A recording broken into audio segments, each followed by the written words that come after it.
Reporte 10. Entrevistas y comentarios con los personajes de la política, la economía, la sociedad, la cultura y el deporte que inciden en la vida de quienes habitamos en la península. Reporte 10, conducido por Lilia Arellano, Abelardo Martín y Francisco Rodríguez. Periodistas con 4 décadas de experiencia en prensa, radio y televisión nacionales. Reporte 10. Comenzamos. Muy buenas noches, bienvenidos a otra emisión de Reporte 10. Esta noche, junto con mis amigos y compañeros, Claudia Rodríguez. Claudia, buenas noches. Muy buenas noches, Francisco. Alberto Pérez Blas. Francisco, buenas noches. Buenas noches. Vamos a tener el gusto de platicar con la maestra Narcedalia Ramírez Pineda. Narcedalia Ramírez Pineda es una luchadora social de toda la vida, que viene por estirpe además, y pues durante los últimos años se ha dedicado a la creación, al mantenimiento y al impulso de la economía social. Maestra, nos da mucho gusto recibirla. Buenas noches. Qué gusto, Francisco. Buenas noches. Es un honor compartir con ustedes esta plática que inevitablemente nos mueve nuestra participación. ¿Qué es la economía social? Me encanta la pregunta, Francisco, porque quisiera irme más allá de la definición que nos pueda dar el mismo Internet.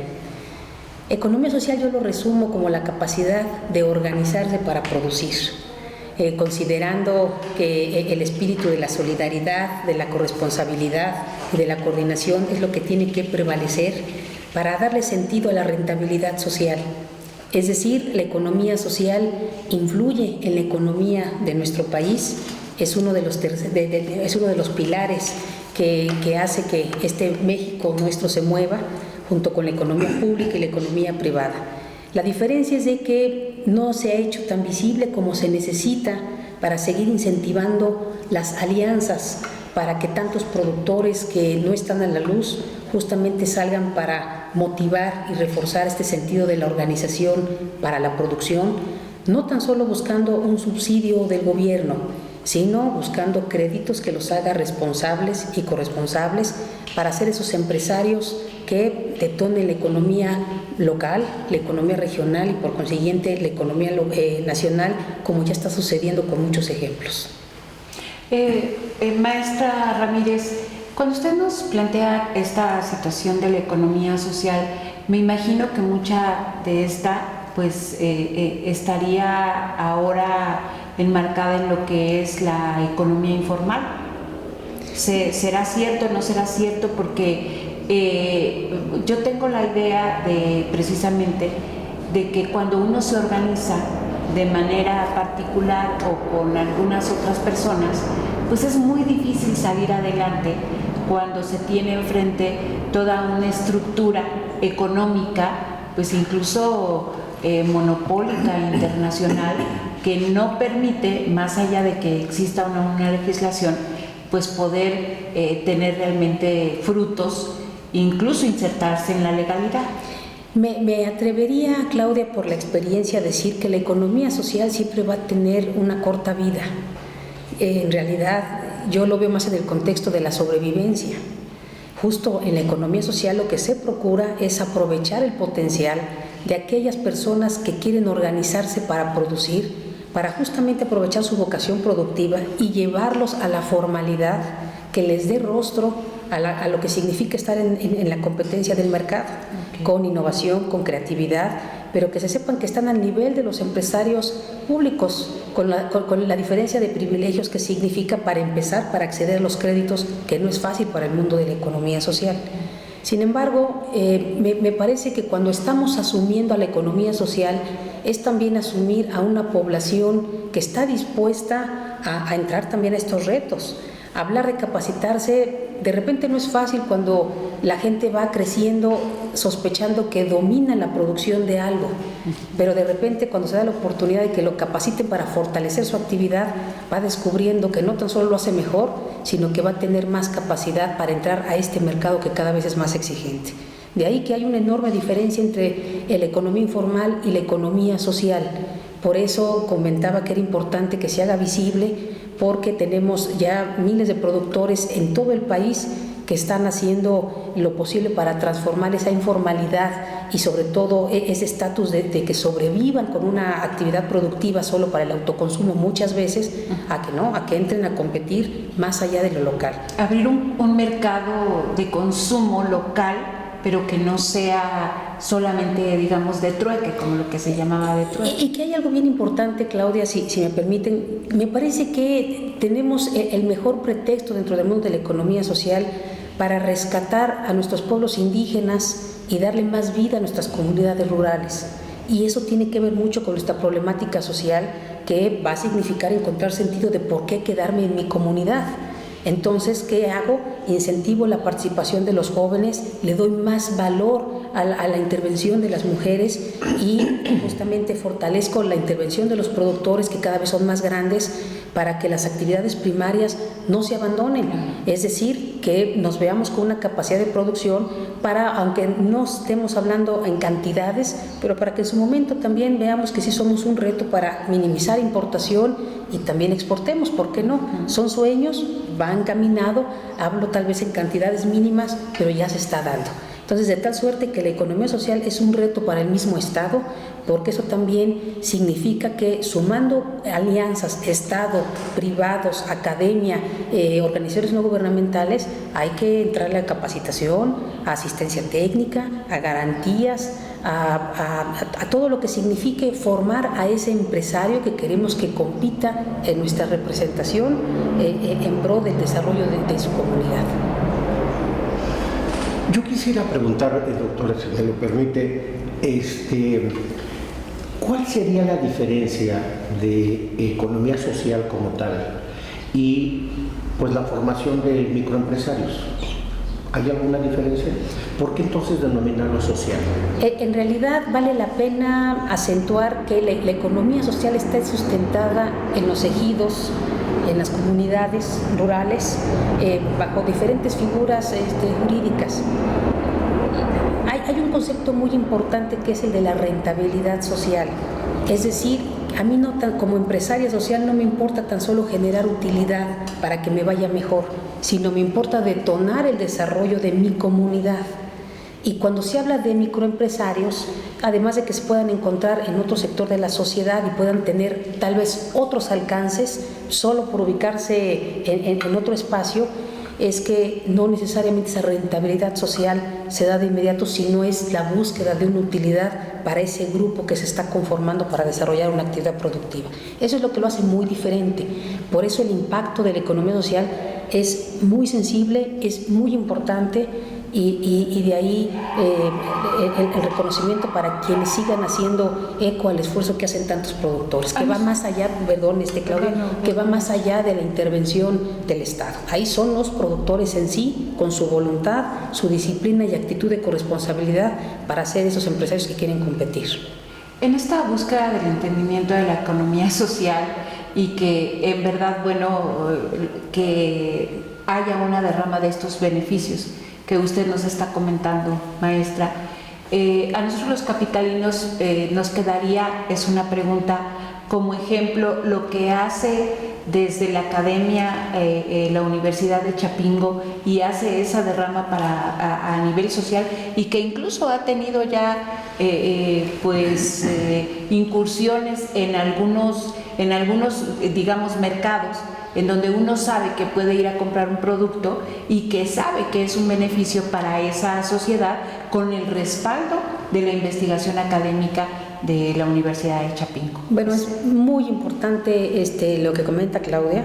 La intervención de la academia para mí es fundamental, porque no tan solo se trata de arropar estas iniciativas productivas, por supuesto son básicas, sino que el tema de la incubación, que ha sido muy importante cuando la academia acompaña a los productores, creo que es ahí de donde pueden detonar todavía cosas más interesantes, porque así no nos vamos a producir solo por producir lo que esté en el mercado.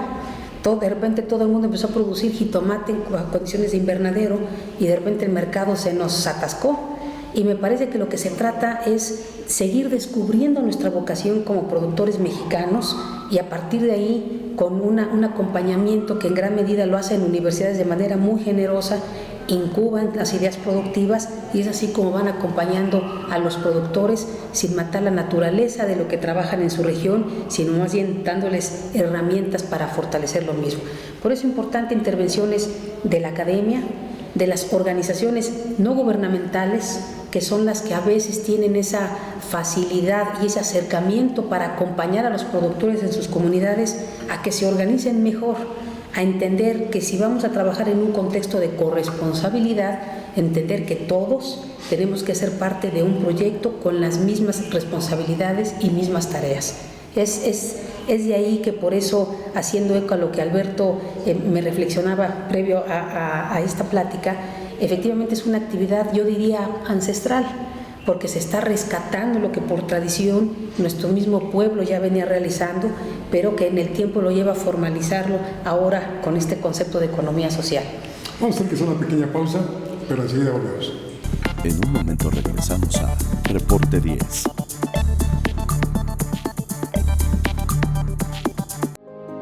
Las cosas que queremos, los proyectos que empiezan, las ilusiones concretadas necesitan una asesoría legal y una base concreta. Notaría 64. Respaldamos tus actos legalmente. Para heredarles un mejor lugar para vivir a las presentes y futuras generaciones de isleños, el gobierno municipal promueve el desarrollo sustentable de Isla Mujeres. De esta manera, por medio del eje rector Isla Mujeres ordenada y responsable con el medio ambiente, se mitiga el impacto a la ecología, mejorando servicios como la recolección de basura y se promueve entre los ciudadanos la cultura del reciclaje. Hoy, gobierno y sociedad suman esfuerzos haciendo futuro por un mejor Isla Mujeres.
Gracias por continuar con nosotros en esta emisión de Reporte 10, esta noche platicando con la maestra Narcedalia Ramírez Pineda sobre el tema muy interesante de la economía social. Yo quisiera, antes que preguntarle, hacer una reflexión. En la década de los 80s, con los presidentes de la Madrid y Carlos Salinas después, México hizo esfuerzos por ingresar a la economía globalizada. Primero al GATT, luego a la OCDE, finalmente con Salinas se firmó un tratado de libre comercio con América del Norte, pero como requisito impuesto por el Banco Mundial además, había que los mexicanos deberían tener en promedio un ingreso de $2 por día, como mínimo.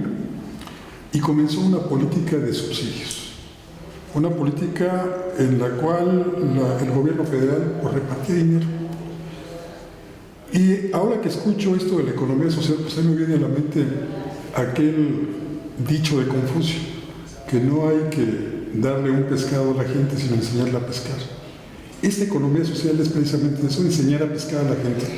La verdad es que aprecio mucho esa reflexión, porque justamente vale la pena diferenciar algunas cosas. Economía social no es economía de subsidio, ni está en contra del capitalismo. Es una economía que está compuesta por gente que quiere organizarse para trabajar, es decir, que le enseñen a pescar en vez de que le den el pescado. Por supuesto que los subsidios siempre van a alentar a los productores para que inicien muy bien sus tareas, y muchas veces la población la tenemos en una circunstancia en el que tampoco pueden llegar a cualquier banco y pedir un crédito, porque no tienen de repente las garantías que les están requiriendo para lo mismo. Ahí es en donde puede entrar muy bien el subsidio. Lo que me ha tocado ver en el tiempo es que cuando la gente se organiza de forma muy clara para producir y que cada quien se distribuye sus respectivas responsabilidades, es que este subsidio lo transforman en un subsidio productivo, es decir, se programan para recuperar el dinero y reinvertirlo en su actividad productiva. A mediados de esta semana el presidente de la República anunció un programa en el cual se da un crédito o un subsidio.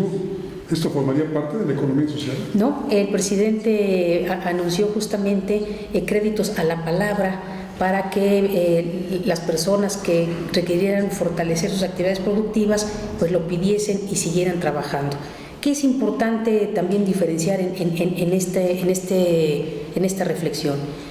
La economía social no se trata de iniciar un negocio a la suerte y ver cómo yo voy generando una utilidad para darle de comer a mi familia y seguir en la misma dinámica sin crecer utilizando la expresión en mi actividad productiva. Es decir, mi visión no necesariamente está para que detonar una cadena productiva en mi negocio, sino más bien que mi negocio que produzca o que venda ciertos productos, que mantenga ese estándar y que me siga yendo muy bien. Y tal vez crédito para vender un poco más, pero sin detonar nada que beneficie a mi comunidad. Que ellos puedan en el tiempo transitar a ser parte del mundo de la economía social, sí sucede, pero depende cómo la gente se comprometa a formalizarse y a definirse como ese empresario otra vez que quiere competir, que quiere innovar y que está listo para que con ese crédito a fondo perdido que le están dando, en su momento va a prepararse para que con su marca, su empaque y todo pueda salir al mercado en cantidades, en calidad, pero sobre todo que todos los miembros de su grupo estén siendo corresponsables de la problemática, de las necesidades y de las tareas que significa esa empresa. Una gran diferencia. Maestra, usted en el corte anterior comentaba que la economía social pues tiene una historia ya milenaria, y con todo esto que usted está platicando, pensaría yo que una economía social no crea una necesidad, sino responde a una necesidad de esa sociedad, de esa región, y que pues esa es la parte, creo, que embonaría perfectamente para entender la economía social. Responde a la necesidad de una sociedad y se la está de alguna manera ofreciendo sin tener una ganancia superior, sino más bien es un beneficio para la sociedad y de alguna manera pues ir creciendo en esto. Así es, y me parece que hubo una estrategia que se llevó a cabo, que los mismos productores de economía social, identificados públicamente como tal porque fueron subsidiados por un programa del Estado que fue a través del INAES en la administración pasada, decidieron que, además de darle prioridad al sector primario, que me parece que sigue siendo el sector que hay que darle prioridad a nuestro país y fortalecerlo a través de la economía social, es que decidieron hacer un frente común. Muy bien, ya somos empresarios sociales, pero no significa que ya nos sintamos del otro lado. Más bien, entramos al mundo del reto para mantenernos justamente en esta etapa de la capacitación, de la innovación, pero sobre todo para movernos a otros mercados. Por lo tanto, hicieron el Consejo Nacional de Productoras y Productores de la Economía Social, no por ser una organización más, sino justamente para que por rama productiva hicieran un frente común, y ese frente común les significase hacer compras consolidadas, conseguir créditos de forma diferente, capacitación, asistencia técnica, pero lo más importante, lo que todo el mundo busca para fortalecer sus estrategias, aliados. Y aliados que no tan solo signifiquen programas del gobierno, que siempre van a ser importantes, sino empresarios que se sensibilicen a la vocación productiva de regiones, como Claudia lo acaba de decir, a partir de necesidades y lo que se desarrolle. Y entonces sí, están produciendo tal producto, yo empresario que tengo más posibilidad, les compro a sabiendas de su capacidad de organización, responsabilidad, pero también que están preparados a sacar un producto diferenciado a este mercado que nos está exigiendo cada vez más. Sobre todo en el mundo de lo orgánico, en el mundo de lo natural, está teniendo mucha cabida.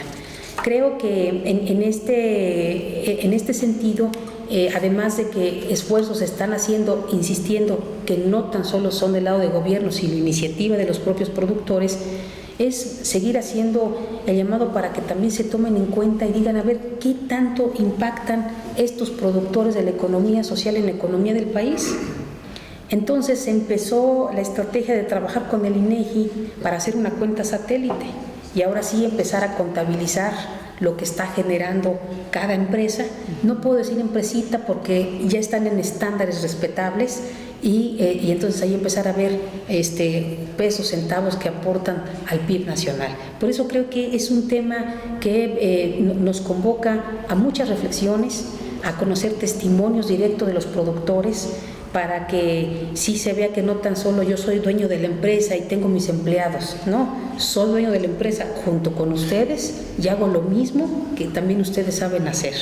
Y la verdad es que hay ejemplos a lo largo del país con un grado de conciencia que son ejemplo para demostrar de que el mexicano no vive del subsidio ni tan solo está esperando estirar la mano, sino más bien, con todo respeto, yo diría que es la gran oportunidad para aprovechar ese potencial de los productores mexicanos y meterlos a este tipo de retos sin que necesariamente estén esperando a alguna beca o algo que haga que se muevan. O sea que no los mantenía el gobierno, como popularmente decimos. Que me parece que sería lo óptimo. Muy bien. Así es. Sí, yo quisiera en ese contexto, para continuar en esta reflexión, maestra, el Instituto Nacional de Economía Social está sectorizado en el CEDESOL. Que ahora es bienestar. Que ahora es bienestar, exacto. Una de las críticas que se ha hecho es que no hay un cambio sustancial entre lo que era la Secretaría de Desarrollo Social y ahora la Secretaría de Bienestar.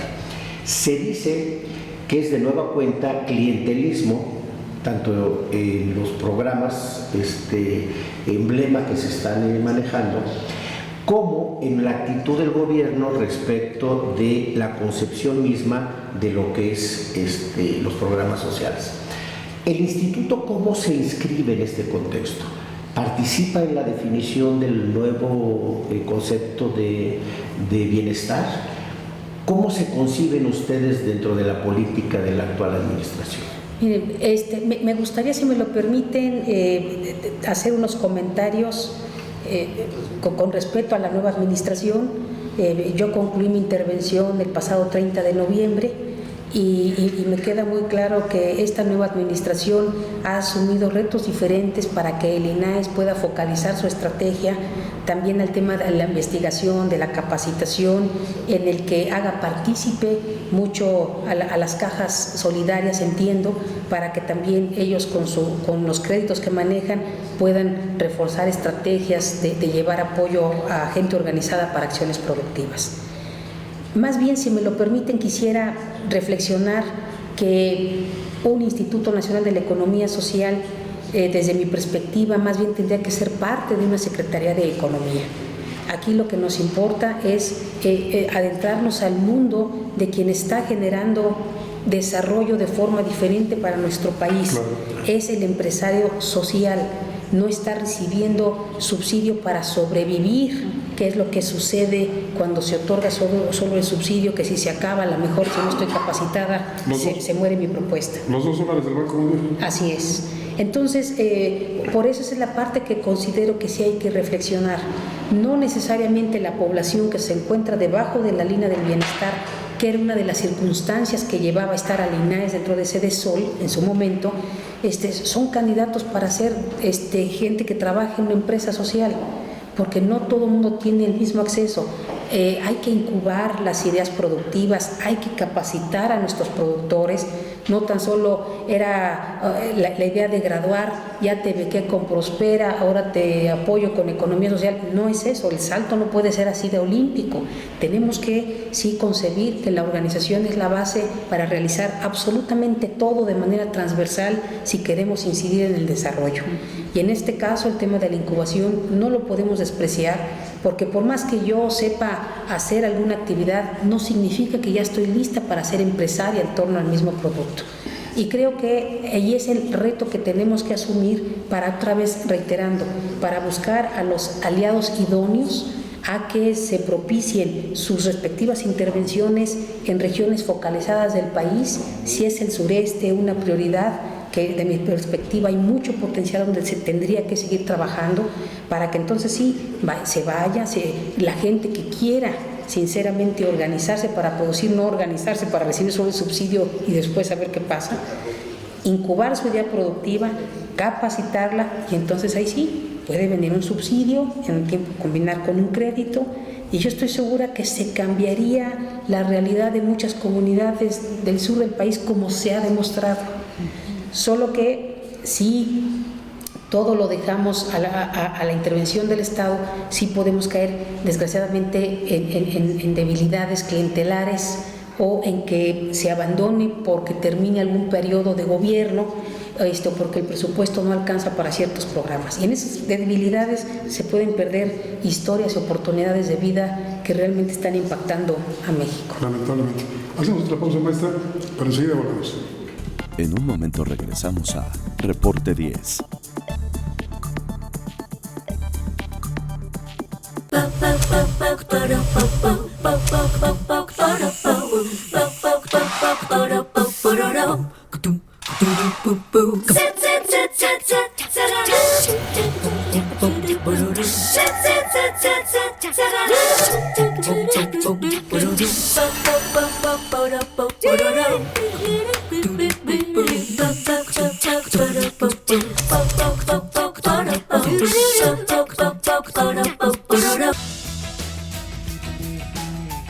Un gobierno atento, moderno, transparente, honesto y eficiente será posible con el Plan Municipal de Desarrollo 2016-2018.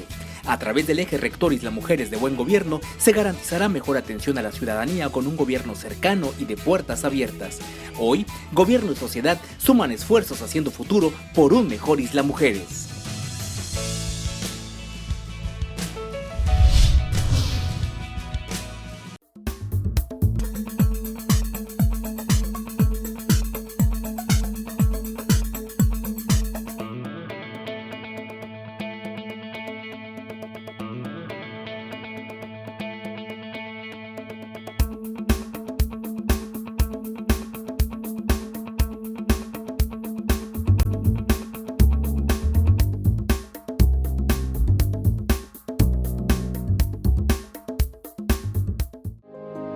Las cosas que queremos, los proyectos que empiezan, las ilusiones concretadas necesitan una asesoría legal y una base concreta. Notaría 64.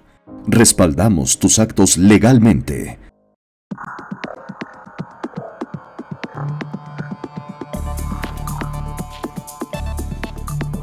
Maestra, para efectos didácticos, llamémosle así, ¿qué ejemplos tendríamos de exitosos de economía social? O sea, aquel en que en una comunidad se hubiera transformado el entorno de la comunidad producto de una iniciativa específica de desarrollo económico.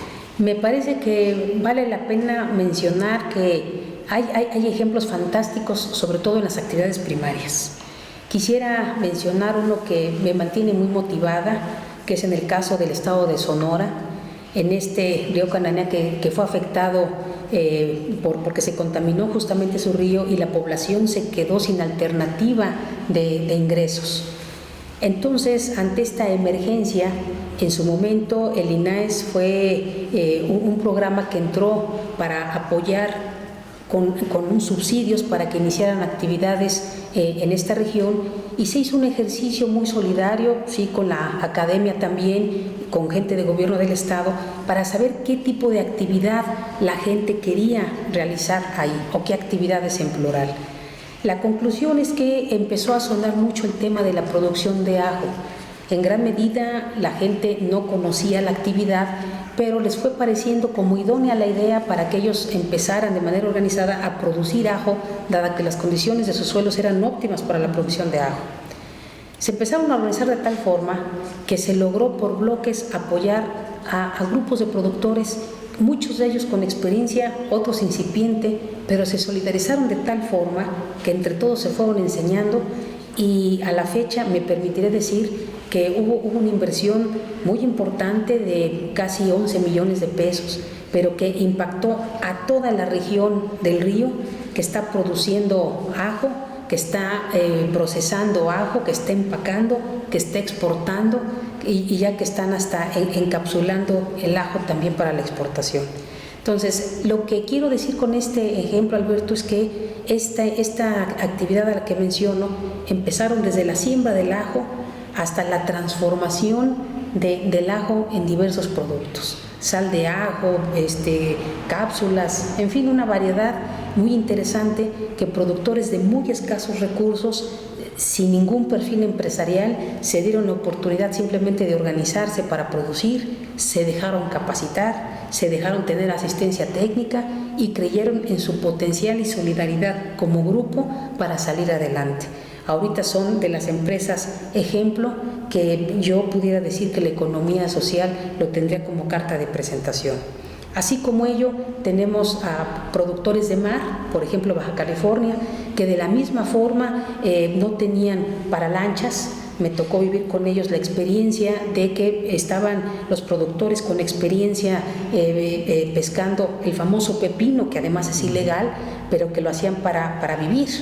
Y muchos de ellos fallecían en los intentos. Se trató de regular sus tareas en el mar, no pescando pepino, pero sí otros productos, y ahora ellos de manera organizada están haciendo exportaciones muy importantes a Japón y a otros lugares de Asia. Y así como ello, en el sur del país tenemos los mieleros, que tenemos mujeres indígenas de muchas comunidades que ni siquiera hablan español, pero que les dijeron que su miel ya estaba en Turquía. Y con el respeto y el cariño que significa la intervención de ellas, pues ni siquiera sabían que existía un país con ese nombre. Simplemente supieron que su producto fue de la empatía del mercado, que se los compró, pero que ellas tenían que seguir ciertas condiciones. Y si ciertas condiciones significaba utilizar una cofia o antes, lo fueron asumiendo, y eso es parte de la transformación también cultural de nuestros productores. Y así como la miel, en Oaxaca que tenemos la stevia, el chocolate, el mezcal, en fin, los textiles, muchas artesanías, el aguacate también que empezó a producir muy bien en Nayarit, también están exportando a países de Asia. Al decir exportación, como ustedes lo saben, es porque ya estamos hablando de estándares competitivos, es decir, que se certificaron y que están sabiendo trabajar en cantidades muy atractivas para que mercados exigentes de otros países les estén consumiendo. ¿Cuántas empresas están a su favor? Hasta donde yo me quedé en esta historia del INAES, casi 26,000 empresas. Wow. En la historia del apoyo, de las cuales un 80% viven todavía. Un 20% fueron cayendo porque no todas logran vivir en esta dinámica que inevitablemente lleva a estar en el mundo empresarial. Pero de estas 80 es en donde justamente seguimos teniendo el reto para no ser indiferentes. Ser empresario no significa que ya estén en un espacio con pétalos de rosas, sino al contrario, como lo comentaba, es cuando más solidaridad hay que tener, porque están ayudando a detonar economía en su región y desarrollo en muchos de los pueblos. Esta economía social, maestra, y que se convierte en una empresa social, ¿tendrá algún articulado, alguna legalidad en donde no permite que alguna empresa mayor o algún monopolio la absorba? Bueno, en realidad no es que exista tal cual. La economía social está abrigada en el artículo 25 de nuestra Constitución. Sin embargo, como sabemos, en el mundo del mercado es tan libre que simplemente con tener una visión empresarial, aunque no siempre sea ética, pues tiene juego. Y más bien son uno de los retos con los que tienen que enfrentarse nuestros productores de la economía social. Por eso siempre vale la pena que se metan en un espacio de orientación permanente, que se sientan considerados y que si están haciendo un frente común, pues veamos por qué están haciendo ese frente común y cómo se les pudiese apoyar para que no se debiliten sus estrategias, pero sobre todo sus esfuerzos, que además son esfuerzos que nos convienen a los consumidores, ¿no? Así es que me parece que hay retos y ahora más que cada iniciativa productiva pues siempre es válida, ¿no? Usted mencionaba el aguacate y en los medios se lee, se escucha que, por ejemplo, muchos productores de aguacate han sido víctimas de la delincuencia organizada. Sí. Estas empresas que ustedes impulsaron desde el INAES, ¿disminuyó la delincuencia en esas regiones? Bueno, me parece que es muy importante esa pregunta, Francisco, porque desgraciadamente no fue así.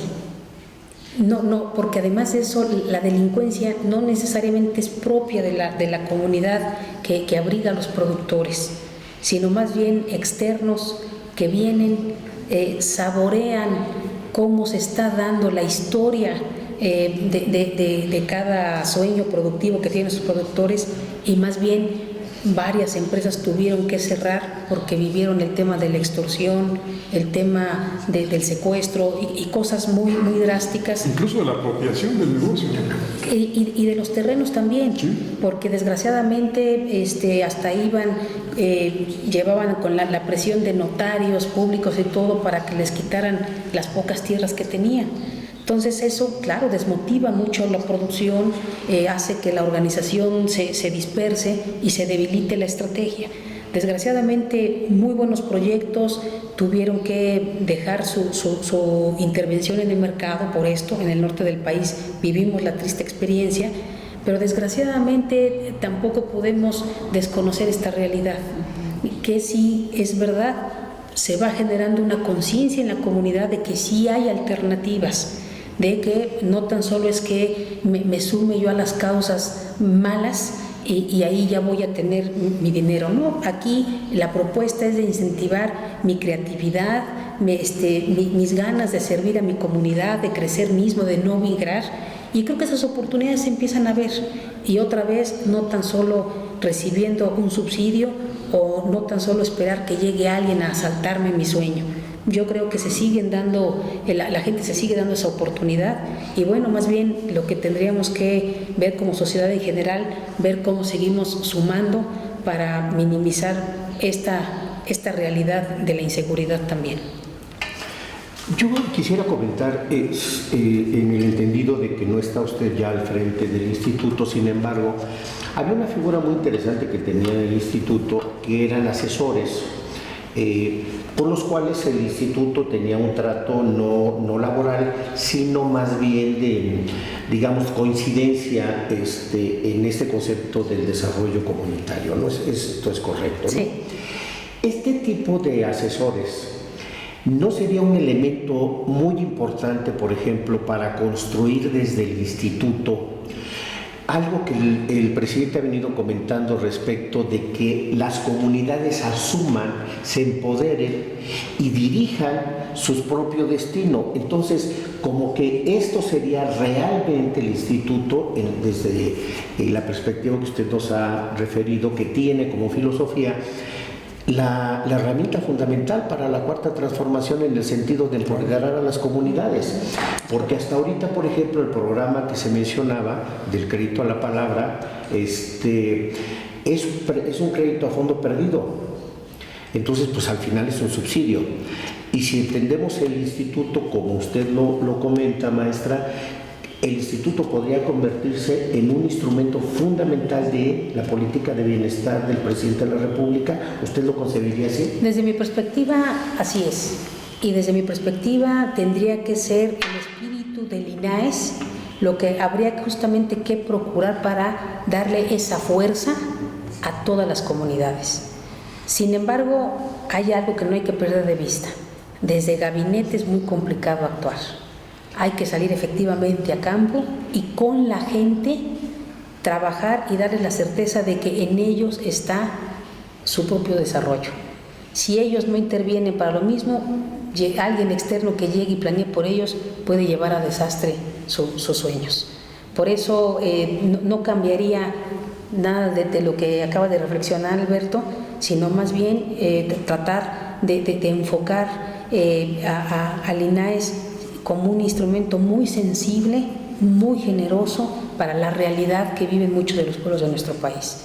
Que si falta una estrategia para que en programas como estos pueda llegar, como además lo ha dicho el presidente López Obrador, directamente a la gente que más lo necesita, sin que necesariamente los intermediarios tengan ahí un papel.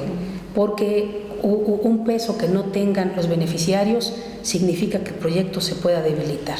Y muchas veces las intervenciones hacen que se debiliten el papel de los empresarios sociales. Yo creo que en este proceso de revisión de la historia del INAES es como se va a fortalecer la otra parte que no se pudo atender en la administración pasada, que sí creo que sea el rubro de capacitación, asistencia técnica y sumar a más aliados. Necesitamos, como mexicanos, que todos participemos en todo si queremos que el país salga adelante. Estemos o no en gobierno, creo que ese espíritu vale la pena que nos convoque a todos. Claro que sí, maestro. Pues nos quedamos con él. Los mexicanos no solamente sabemos tirar la mano, sino sabemos trabajar. Así es. Y si lo hacemos en comunidad, con un objetivo social, todavía mejor. Así es, Marco. Muchísimas gracias, maestra. Al contrario, ha sido un honor compartir con ustedes esta plática y, por supuesto, les tendré que decir arriba los productores de la economía social. Arriba. Muchas gracias. Alberto, muchísimas gracias. Muchas gracias a ti, Francisco. Claudia, gracias. Muchísimas gracias a ustedes. Buenas noches. Y gracias a usted que nos acompañó. Lo invito para que la próxima semana esté con nosotros en otro reporte. Soy Francisco Rodríguez, le agradezco su atención y, como siempre, le deseo buenas gracias y muchas noches. Ahora tiene usted a la mano más herramientas informativas para que emita su propia opinión. Comuníquese con nosotros. Aporte sus comentarios y sugerencias a los correos y redes sociales que aparecen en su pantalla. Mientras, le invitamos a sintonizar Reporte 10 la próxima semana, a la misma hora, por esta señal que siempre va contigo.